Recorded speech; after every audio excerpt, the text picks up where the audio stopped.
இன்றைக்கி நம்ம வீடியோவில் எல்லா குழம்புக்கும் யூஸ் பண்ணக்கூடிய மசாலா எப்படி ரெடி பண்ணுறதுன்னு தான் பார்க்க போகிறோம். வாங்க. இதுக்கு மிளகு 50 கிராமு, அது கசகசா 50 கிராமு, மஞ்சள் 50 கிராமு, அதே மாதிரி பெருங்காயக்கட்டி 1, அதுக்கப்புறம் பட்டை, கிராம்பு, லவங்கம் எல்லா மசாலா ஐட்டமும் சேர்த்துக்கிட்டேன். அடுத்து கடுகு, சீரகம், உளுந்து, அதுக்கப்புறம் வெந்தயம், கடலைப்பருப்பு, துவரம்பருப்பு இதெல்லாம் 50 கிராமு. அதுக்கடுத்து மிளகாயில் பார்த்திங்கன்னா குண்டு மிளகாய் 1/2 கிலோவும், நீல மிளகாய் 1/2 கிலோவும் எடுத்துக்கிட்டேன். மல்லி 1 கிலோ எடுத்திருக்கேன். இதுக்கு கருவேப்பிலை நம்ம கண்டிப்பாக சேர்த்துக்கணும். கருவேப்பிலை பார்த்திங்கன்னா இந்த மாதிரி நல்லா ஃப்ரெஷ்ஷாக இருக்கிறதா பார்த்து வாங்கிக்கோங்க. வாங்கிட்டு இது இந்த ஒரு பிளேட் ஃபுல்லாக இருக்கிறத நம்ம இந்த குச்சி இல்லாமல் அந்த இலைகளை மட்டும் காய வச்சு எடுத்துக்கலாம். இப்போது இதெல்லாம் ஒரு 5 நாள் பக்கம் நம்ம காய வச்சு எடுக்கணும்.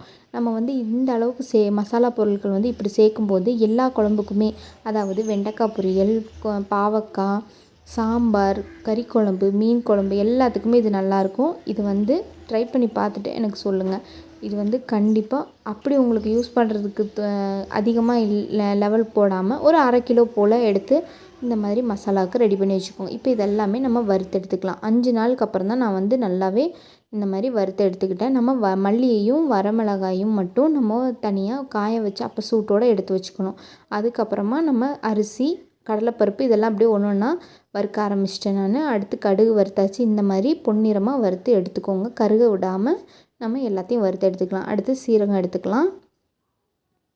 அடுத்து சோம்பு வறுத்து எடுத்துக்கலாம். சோம்பும் அதே மாதிரி நீங்கள் சோம்பை விட கொஞ்சம் சீரகம் அதிகமாக சேர்த்திங்கனாவும் குழம்புக்கு நல்லாயிருக்கும். இப்போது நான் எல்லாமே 50 கிராம் தான் எடுத்திருக்கேன். இதுக்கப்புறம் வெந்தயம் வறுத்து எடுத்தாச்சு. அதுக்கு அடுத்தது வெந்தயம் வறுத்து எடுத்ததுக்கப்புறமா நம்ம கசகசாவையும் வறுத்து எடுத்துக்கலாம். இப்போது இது எல்லாமே வறுத்து எடுத்துக்கலாம். கசகசாவும் நம்ம இப்போ வறுத்து எடுத்தாச்சு. அடுத்து மிளகு, அதுக்கப்புறம் பெருங்காயக்கட்டி லைட்டாக சூடு பண்ணி இந்த மாதிரி பிச்சை எடுத்து வச்சுக்கலாம். அதுக்கடுத்து நம்ம மஞ்சள் கிழங்கும் மசாலா ஐட்டமும் சேர்த்துக்கலாம். இப்போ இதெல்லாம் சேர்த்தாச்சு. இப்போ இதெல்லாம் கொண்டு போய் நம்ம அரைச்சிட்டு தான் வரப்போகிறோம். இந்த சூட்டோடையே நம்ம எடுத்து அரைச்சிக்கணும். இந்த மாதிரி அரைச்சிட்டு வந்ததுக்கப்புறமா நம்ம டக்குன்னு ஸ்டோர் பண்ணி வைக்கக்கூடாது. இந்த மாதிரி உலர வைக்கணும். நமக்கு ரைஸ் மில்லே அரைச்சி கொடுப்பாங்க, அப்படி காய வச்சு கொடுப்பாங்க.